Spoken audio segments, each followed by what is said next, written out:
What if the strangest and boldest visions of the space age weren't coming from Hollywood or London, but from Berlin and Dresden? While America was busy giving us flying saucers and bug-eyed aliens, Germany was quietly producing its own brand of science fiction. Some were dazzling voyages, others eerie thrillers, and a few were just flat-out bizarre. These weren't the blockbusters, you know. They were the ones that slipped under the radar until now. Der Schweigende Stern, The Silent Star, first spaceship on Venus, 1960. It started with a mysterious record from space. East German Studio DEFA took that simple spark and turned it into one of the most ambitious Cold War science fiction projects ever attempted, based on a novel by Polish writer Stanisław Lem. The Silent Star follows an international crew launched to Venus after a strange cylinder is discovered in the Gobi Desert. The message it carries hints at both extraterrestrial intelligence and impending disaster. Visually, the film was stunning for its time. DEFA poured resources into elaborate sets, intricate miniatures, and eye-popping color cinematography that rivaled anything being done in America. Imagine a cross between Flash Gordon spectacle and the methodical seriousness of Soviet space films. Yet, underneath the adventure, the story carried a not-so-subtle warning about nuclear escalation. The Venusians are gone victims of their own destructive power, leaving only ruins and echoes as a warning to Earth.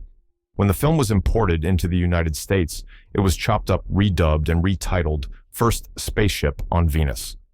Critics panned the dubbed version as clumsy, but the original cut has since been praised for its boldness. For East Germany, this wasn't just science fiction, it was cultural prestige, a statement that they too could compete in the cinematic race to the stars. Looking back, The Silent Star stands out not only as a milestone of German sci-fi, but also as a time capsule of Cold War anxieties, dressed up as interplanetary adventure. Die 1000 Augen did Dr. Möbius, The Thousand Eyes of Dr. Möbius, 1960. How do you make a villain terrifying in the age of television? Fritz Lang, returning to Germany after decades abroad, answered that question with his final film. The Thousand Eyes of Dr. Möbius wasn't a spaceship saga, it was something creepier. Instead of alien invasions, the horror came from endless surveillance. Every room in a luxury hotel is bugged, every move of the guests watched by unseen eyes, all under the lingering influence of the criminal mastermind, Möbius. Released in 1960, this film turned science fiction inward. The high-tech monitoring systems, though fictional at the time, foreshadowed a future where cameras and wiretaps would become all too real. It was less about ray guns and more about the chilling idea that privacy itself was under siege. Audiences expecting a pulpy crime caper got something darker, a story about paranoia and unseen control. Critics in Germany recognized the film's eerie relevance, while American audiences barely noticed it existed. It didn't have flashy monsters or rockets, but it did have a villain whose power came from something scarier technology already creeping into daily life. Lang passed away shortly after making this his swan song. It was a fitting end. A director who had once dazzled the world with Metropolis returned to warn it one last time. The Thousand Eyes of Dr. Möbius may not be as celebrated as his earlier classics, but its themes feel chillingly modern today. Im Stahlnetz des Dr. Möbius, The Return of Dr. Möbius, 1961. Imagine a puppet master who doesn't need strings, just radio waves. The Return of Dr. Möbius pushed the infamous villain into the atomic age. This time, the sinister plot involved a mind control device capable of turning ordinary people into puppets for crime and chaos. It was both wild pulp and a frightening metaphor for a society increasingly worried about propaganda and unseen influence.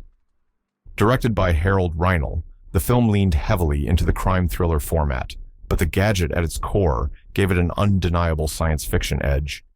The idea that thoughts could be hijacked by invisible transmissions was a terrifying leap from the old Möbius schemes. It was no longer about hypnotism in a smoky room, it was about domination on a mass scale. Visually, the film was sleek with Norrish lighting and crisp pacing. Audiences in Germany were drawn in by the return of a villain who had haunted screens since the silent era. But American viewers, when they encountered it at all, often dismissed it as just another Euro thriller. They missed how forward-thinking it was. The mind control machine wasn't just a gimmick, it was a reflection of Cold War paranoia, a cinematic nightmare of invisible power. The return of Dr. Mabuse may not have shaken the global box office, but it proved that German filmmakers could fuse crime drama with speculative science, creating a chilling hybrid that still feels relevant in a world dominated by invisible signals and constant connectivity. Die Todesstrahlen des Dr. Mabuse, The Death Ray of Dr. Mabuse, 1964, a death ray in the hands of a mad genius. By the mid-60s, the Mabuse franchise had fully embraced its pulp side. The Death Ray of Dr. Mabuse delivered exactly what the title promised, a world-threatening machine capable of annihilation. Suddenly, the series that once focused on criminal conspiracies had tipped into full-blown science fiction territory. This film played like Germany's answer to the growing wave of spy thrillers flooding theaters in the wake of James Bond. But instead of British charm and gadgets, we got stark German efficiency, shadowy villains, and a machine that could wipe cities from the map. It was exaggerated, sure, but it tapped into very real fears about technological escalation. The sets were imaginative, the pacing relentless, and the villainy unapologetically over the top. Audiences loved the spectacle, but critics sneered at its pulpiness. American distributors barely gave it a chance, treating it as little more than a Euro curiosity. That's a shame, because The Death Ray of Dr. Mabuse showed how German filmmakers weren't afraid to blend genres, turning crime sagas into high-tech thrill rides. For modern viewers, the film has a campy charm, but underneath the pulpy thrills is a reminder. Sometimes, the line between science and nightmare is just one invention away. The Invisible Dr. Mabuse, 1962. What's scarier than a villain you can't catch, one you can't even see? The Invisible Dr. Mabuse took the legendary criminal into the realm of invisibility experiments, a clear nod to H.G. Wells, but filtered through German noir sensibilities. Suddenly, the mastermind wasn't just lurking in the shadows, he had no physical form at all. This entry leaned heavily into spectacle. Special effects of the time allowed for eerie floating objects, doors opening by themselves, and the unnerving presence of a villain who could be anywhere. It was pulp fun, but it also reflected a deeper unease. If technology could strip away visibility, how do you defend yourself against an enemy with no body? Critics dismissed it as one of the weaker Mabuse entries, but that's unfair. The Invisible. Dr. Mabuse was Germany experimenting with classic science fiction tropes, recasting a criminal saga into something closer to universal horror. While American audiences lapped up The Invisible Man and its sequels, they missed this German spin on the concept. Today it plays as both kitschy fun and a fascinating experiment in genre blending. Mabuse's invisibility wasn't just a gimmick, it was the perfect metaphor for an enemy you can't see, but always feel breathing down your neck. Scotland Yard hunts Dr. Mabuse, 1963. The villain was everywhere except the one place police needed him. By the early 60s, the Mabuse cycle had practically become a subgenre of its own. Scotland Yard hunts. Dr. Mabuse pushed the master criminal into an international setting, blending British detectives, German intrigue, and a storyline thick with futuristic gadgetry. The hook, a mysterious device capable of hypnotizing victims into committing crimes they couldn't remember afterward. This was pulp cinema, no doubt about it, but it was pulp with teeth. Audiences in West Germany ate up the mixture of crime drama and science fiction, while American distributors largely ignored it, dismissing it as just another Euro thriller. What they missed was how inventive it really was. The fusion of hard-boiled detective work with speculative tech created something closer to proto-cyberpunk than old-fashioned mystery. Visually, the film had the slick style of its era. Trench coats, foggy city streets, shadowy labs filled with blinking machinery. Critics might have rolled their eyes at yet another Mabuse story, but they couldn't deny the tension. This was a film that dared to ask, what happens when free will isn't really free anymore? For modern viewers, Scotland Yard hunts Dr. Mabuse may feel campy, but beneath the pulp exterior lies an unsettling idea. Control doesn't always need chains. Sometimes it just takes the right signal. The Testament of Dr. Mabuse, remake, 1962. How do you resurrect a villain who refuses to stay dead? By letting technology keep his voice alive. The Testament of Dr. Mabuse was a loose remake of Fritz Lang's earlier classic, updated for the Cold War era. In this 60s version, Möbius's legacy lives on through recordings plans and sinister devices left behind for his followers. Rather than rely on the physical presence of an actor, the film leaned into atmosphere. Dark rooms filled with flickering projectors, schematics for strange machines, and whispered instructions suggested a villain who didn't need to be alive to be terrifying. In a decade when tape recorders and computers were just starting to creep into everyday life, this made the story feel disturbingly modern. American audiences never got the full impact. By the time this remake trickled across borders, it was marketed as just another shadowy crime film. But to German viewers, it was something else. A chilling meditation on how ideas and the technology to spread them outlast the people who created them. The Testament remake may not carry the legendary status of Lang's version, but it captured the unease of its decade. It wasn't about one man, it was about the machinery of fear whirring on even when its operator was gone. Mission Stardust, Perry Rhodan, SOS aus dem Weltall, 1967. What if Germany tried to build its own Star Trek? Mission Stardust was exactly that. West Germany's first attempt to bring its most beloved science fiction hero Perry Rhodan to the big screen. Based on the massively popular pulp novels, the film promised cosmic battles, alien encounters, and space-age adventure. The story follows Rhodan and his crew as they stumble upon a stranded alien ship, leading to first contact interstellar medicine, and of course, plenty of danger.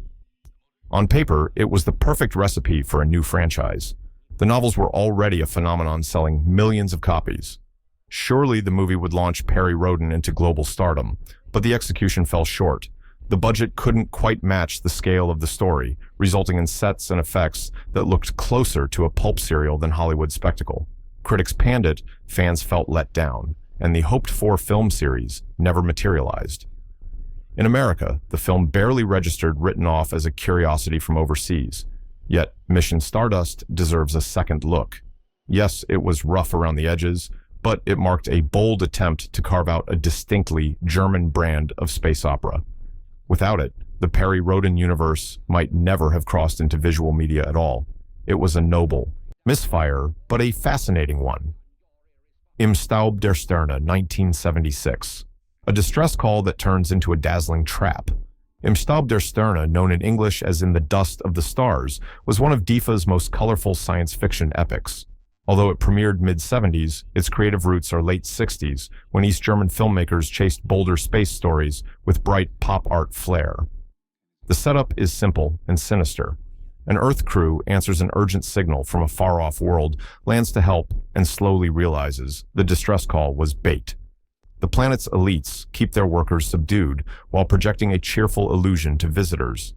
The astronauts must decide whether to walk away or risk everything to expose the lie. What makes the film stick in your memory is the look. This is 60s futurism turned vivid.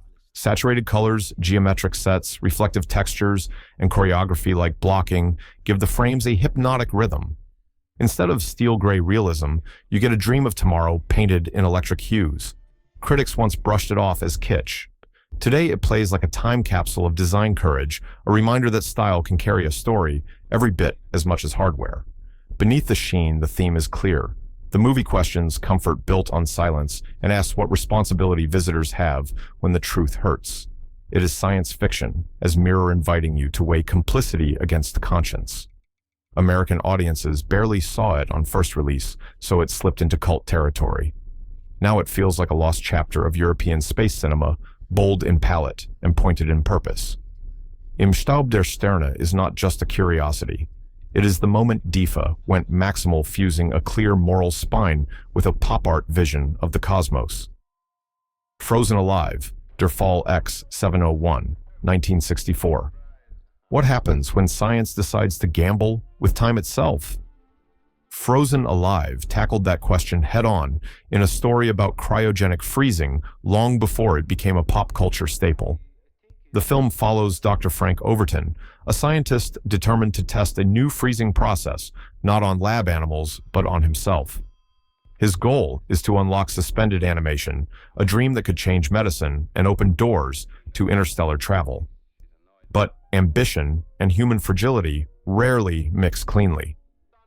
This British West German co-production had the sleek look of a laboratory drama filled with blinking control panels, humming machines, and the cold sterility of science-made cinematic. Unlike pulpy monster flicks, the horror here wasn't a creature, it was the possibility of being lost between life and death. The tension builds not with explosions, but with the claustrophobic fear of a man gambling his future in a glass chamber of ice. The real hook was how it connected to the era's obsessions. In the early 60s, the race to space had everyone thinking about human limits, radiation speed survival. Frozen Alive tapped into those anxieties by asking, could science stop time itself? And if so, what happens when the body wakes up but the world has moved on? Critics at the time brushed it off as a mid-tier curiosity, but in hindsight, it was ahead of its time. The film predates America's fascination with cryogenics, and its sober tone gives it a haunting realism. Frozen Alive might not have had rocket ships or alien worlds, but it offered something scarier, a human experiment you could almost imagine happening in your own lifetime. Atom Age Vampire, 1960. What price would you pay for beauty? Atom Age Vampire. A German-Italian co-production asked that unsettling question in the early years of the space age. Don't let the title fool you, this isn't about capes and coffins. Instead, it's a grim tale of science pushing too far wrapped inside the trappings of a horror thriller. The film follows a young woman scarred in a terrible accident. Desperate to restore her looks, she turns to a scientist experimenting with a serum capable of regenerating tissue. At first, the treatment seems miraculous, but the catch is as old as Frankenstein. Each success comes at a cost. The doctor becomes addicted to his own invention, mutating into a monstrous figure as he pushes his research into darker territory. Visually, the film leaned into moody shadows, gleaming labs, and stark contrast between fragile human hope and the cold sterility of science. Unlike the cosmic optimism of East German productions, Atom Age Vampire focused on obsession and vanity themes that resonated strongly in a decade when technology promised miracles but often delivered fear. Audiences in Europe were equal parts fascinated and unsettled. The title drew crowds expecting pulp thrills, but what they got was closer to a cautionary fable. Beauty bought through science is fleeting, and ambition unchecked corrodes everything it touches. In America, distributors treated it like grindhouse fodder cutting and redubbing it into near incoherence. That move buried its deeper themes, but for fans willing to dig into the original cut, its weight becomes clear. Today, Atom Age Vampire stands as one of the stranger entries in German co-produced sci-fi cinema. It didn't send rockets into space or predict surveillance states, but it warned about something just as chilling, the way science can prey on our deepest insecurities. Ein Toter hing im Netz, Horrors of Spider Island, 1960. A plane crash, a deserted island, and one very strange mutation. Horrors of Spider Island, originally. Ein Toter hing im Netz wasn't just a horror flick. It was Germany's bizarre entry into the realm of radioactive monster cinema. The setup is straight from pulp. A group of dancers survives a crash and ends up on a remote island, only to discover a giant spider that infects one of them. Soon, the unfortunate victim mutates into a monstrous, half-human creature. The film had all the hallmarks of drive-in cinema, screaming survivors' exotic settings, and the looming threat of science gone wrong. While Hollywood cranked out giant ants and atomic lizards, Germany gave us a man slowly consumed by his transformation into something inhuman. Critics derided it as schlock, but audiences couldn't look away. The island setting added an eerie isolation, and the creature effects, while modest, carried a primal creepiness. There was also an undercurrent of Cold War unease. Radiation and experiments were never far from the public imagination, and Spider Island turned that fear into spectacle. In America, it found life as a cult double feature, the kind of movie teens stumbled into at midnight screenings. Today, it's remembered less for polish and more for audacity. It proved that German cinema was willing to wade into the same pulpy waters as Hollywood, even if the budget was thin. Horrors of Spider Island may not be art house sci-fi, but it's a piece of cult history, showing how even German filmmakers couldn't resist the lure of radioactive monsters. Die Schlangengrube und das Pendel, The Torture Chamber of Dr. Sadism, 1967. Christopher Lee meets German Gothic with a sci-fi twist. Die Schlangengrube und das Pendel, often translated as The Torture Chamber of Dr. Sadism, blurred the line between Gothic horror and speculative science. Though remembered as a spooky period piece, its elaborate devices and twisted experiments gave it a strong, mad science flavor. The film follows a noblewoman who inherits a castle with a dark past, only to uncover that a sadistic ancestor's influence still lingers. Christopher Lee, already famous for his roles as Dracula, brought gravitas to the villain, while the film leaned into grand set pieces.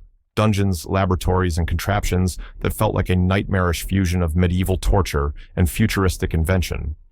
German audiences loved its atmosphere. It was lush, eerie, and more ambitious than the typical low-budget thrillers of the era. In America, it was marketed as lurid Gothic horror, but underneath the marketing was a story about obsession with control technology and pushing humanity to its breaking point. What makes it fascinating today is how it straddles genres. It's not pure sci-fi, but its fascination with machines and experiments places it squarely in that tradition of German speculative cinema. The Torture Chamber of Dr. Sadism is proof that 60s German sci-fi didn't just look to the stars, it also looked inward into the darkness of human invention. Das Geheimnis der schwarzen Koffer, Secret of the Black Trunk, 1961. A mystery thriller with a futuristic twist. Das Geheimnis der schwarzen Koffer wasn't marketed as sci-fi, but it smuggled speculative elements into what looked like a standard crime drama. The film revolves around a series of bizarre murders tied to mysterious black suitcases, each containing strange contents that hint at advanced technology and dangerous experimentation. What began as a police procedural soon veered into speculative territory. The suitcases weren't just props, they symbolized hidden knowledge, secret experiments, and a future that could intrude into the present at any moment. For German audiences, it was thrilling and unnerving, a crime story laced with the paranoia of the nuclear age.